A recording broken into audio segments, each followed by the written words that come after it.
आज की नारी अपने अधिकारों के लिए सशक्त हो रही है, जागरूक हो रही है और उसे लगता है कि उसे पढ़ना चाहिए, शिक्षित होना चाहिए और शिक्षा सबसे बड़ा हमारा हथियार है। सबसे महिलाओं को 50% आरक्षण देने की बात आती है तो हमारा पुरुष प्रधान समाज जो है उनका जो अंदर की जो कहना चाहिए सुरक्षा की जो भावना है वो कहीं ना कहीं आहत होती है। मर्यादा में रह के हम अच्छे काम करेंगे तो हम अपने आप को सुरक्षित और व्यवस्थित कर पाएंगे और पुरुष की बराबरी में हम बराबर खड़े रहेंगे। देश में महिलाओं के अधिकारों को लेकर लंबा संघर्ष चला है, चाहे यूरोप हो चाहे एशिया हो।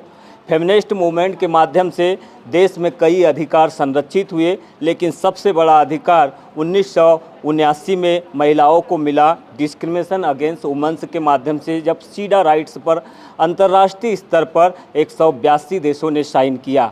1975 में ज़रूर महिला दिवस की शुरुआत हुई, लेकिन 1908, 9 और 10 में क्लारा जेटकिन जो कि जर्मन महिला थी और अलेक्जेंड्रिया जो कि रशियन महिला थी, इन्होंने अमेरिका के कोपनहेगन में 15,000 महिलाओं का एक बड़ा आंदोलन चलाया और इसी आंदोलन के बाद फिर अधिकारों की बात शुरू हुई। आज हमारे साथ एक राजनीतिक हस्ती है बालाघाट में, अनुभा मुज्जारे जी। आपसे हम जानना चाहेंगे कि पॉलिटिकल राइट्स खासकर महिलाओं के कितने संरक्षित हो पाए हैं देश में और क्या ज़रूरत आपको महसूस हो रही है? देखिए, आज़ाद भारत में महिलाओं की एक अहम भूमिका हो जाती है सामाजिक क्षेत्र में, राजनीतिक क्षेत्र में। और मैं समझती हूँ कि राजनीतिक क्षेत्र में जब तक महिलाओं की सहभागिता नहीं रहेगी वो अपने अधिकारों को प्राप्त करने की लड़ाई नहीं लड़ पाएंगी और ना वो अधिकार दिला पाएंगी। तो लेकिन देश आज़ाद हुए वर्षों बीत चुके हैं, पर मैं जहाँ पे मैं खड़ी हूँ मैं इस चीज़ को महसूस करती हूँ कि अभी भी बहुत ज़रूरत है महिला सशक्तिकरण की। खासकर सामाजिक राजनीतिक क्षेत्र में महिलाओं को आज भी अपने आप को स्थापित करने के लिए काफ़ी संघर्ष करना पड़ता है। आरक्षण की बात भी आती है लगातार कि महिलाओं को आरक्षण मिलना चाहिए। पंचायत स्तर पे, नगरीय निकाय स्तर पे तो महिलाओं को 50% रिजर्वेशन मिला हुआ है, लेकिन आगे की लड़ाई अभी जारी है। लोकसभा विधानसभा की जो लड़ाई है वो अभी जारी है, अभी मूर्त रूप में नहीं आ पाई है। तो कहीं ना कहीं पुरुष प्रधान समाज में आज भी महिलाओं को अपने अस्तित्व को साबित करने के लिए बहुत कड़ा संघर्ष करना पड़ता है। लेकिन फिर भी मैं कहूँगी कि ऐसी कठिन परिस्थितियों में भी आशा का एक दीपक हमारे अंदर जल रहा है, रोशनी जगमगा रही है और हम देख रहे हैं कि आज की नारी अपने अधिकारों के लिए सशक्त हो रही है, जागरूक हो रही है और उसे लगता है कि उसे पढ़ना चाहिए, शिक्षित होना चाहिए और शिक्षा सबसे बड़ा हमारा हथियार है, सबसे बड़ी ताकत है। अगर हम शिक्षित हो गए तो हम सामाजिक राजनीतिक क्षेत्र में आगे कदम बढ़ा सकते हैं और अपने मौलिक अधिकारों को प्राप्त करने की दिशा में हम निश्चित रूप से सफलता प्राप्त कर सकते हैं। क्या लगता है कि सस्टेनेबल डेवलपमेंट गोल्स की बात हो रही है दुनिया में, मिलेनियम डेवलपमेंट गोल्स की बात हो रही है, प्लानेट 50-50 की बात की जा रही, पुरुष और महिला 50-50 अधिकारों को लेकर लड़ाई होगी आगे चलकर।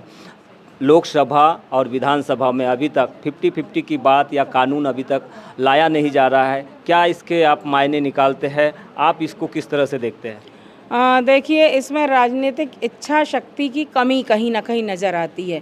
और फिर मैं कहना चाहूँगी, मैं किसी पार्टी विशेष को या किसी नेता विशेष को तो आरोपित नहीं करना चाहूँगी, लेकिन एक महिला होने के नाते, महिला समाज सेविका होने के नाते जो मैंने महसूस किया है कि महिलाओं को आज भी पुरुष प्रधान समाज में आगे बढ़ाने की जो प्रवृत्ति उतनी सशक्त नहीं हो पाई है। अभी भी कहीं ना कहीं अगर महिलाओं को 50% आरक्षण देने की बात आती है तो हमारा पुरुष प्रधान समाज जो है उनका जो अंदर की जो कहना चाहिए सुरक्षा की जो भावना है वो कहीं ना कहीं आहत होती है। उनको लगता है कि अगर 50% आरक्षण मिल गया तो बराबर के दर्जे में महिलाएं चुनाव लड़ेंगी और जीत कर आएंगी। और उसके अलावा भी जैसे अभी हम लोग, आप सबके शुभकामनाओं से, हमारे बड़े बुजुर्गों के आशीर्वाद से, जैसे हम लोग अभी बिना आरक्षण के विधानसभा में पहुँचे हैं, सांसद विधायक जो भी अभी बनती हैं महिलाएं वो बिना आरक्षण के बनती, तो ऐसी स्थिति अगर बनेगी तो उसमें भी महिलाएं सिलेक्ट। आपको किसको दोष देना चाहेंगे? कानून नहीं बनने की शिथिलता को दोष देना चाहेंगे या पुरुषों की मानसिकता को?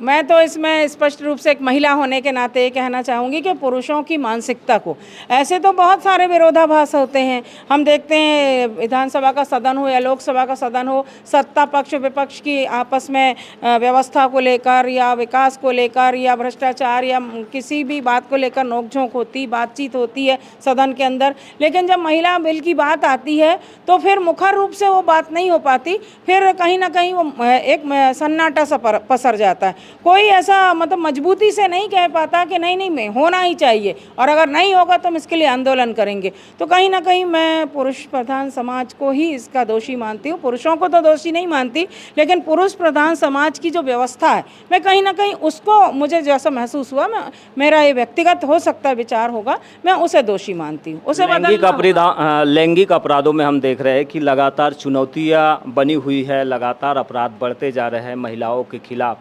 भले ही वर्किंग आवर्स राइट्स मिल चुके हैं, पॉलिटिकल भी राइट्स मिल चुके हैं, आर्थिक लेवल पर भी कुछ राइट्स मिल चुके हैं, लेकिन अभी भी महिलाओं के अपराधों के मामले में हम देख रहे हैं कि लोगों का नज़रिया नहीं बदल पा रहा है। कानून इतने बन चुके हैं, फिर भी हम देख रहे हैं कि अपराध बढ़ते जा रहे हैं। इसके लिए आपके पास क्या विचार है?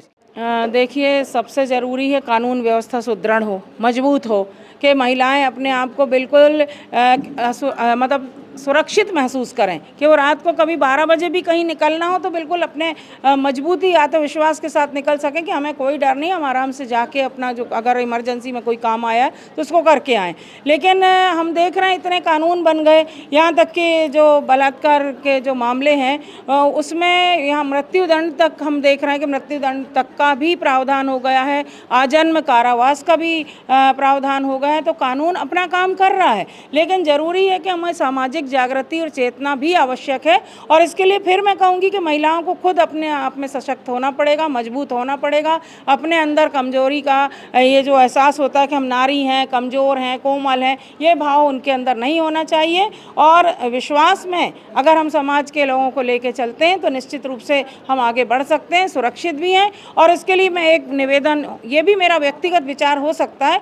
देखिए, भारतीय सभ्यता और संस्कृति दुनिया में सबसे ज़्यादा पूजनीय है और इसको हम नमन करते हैं।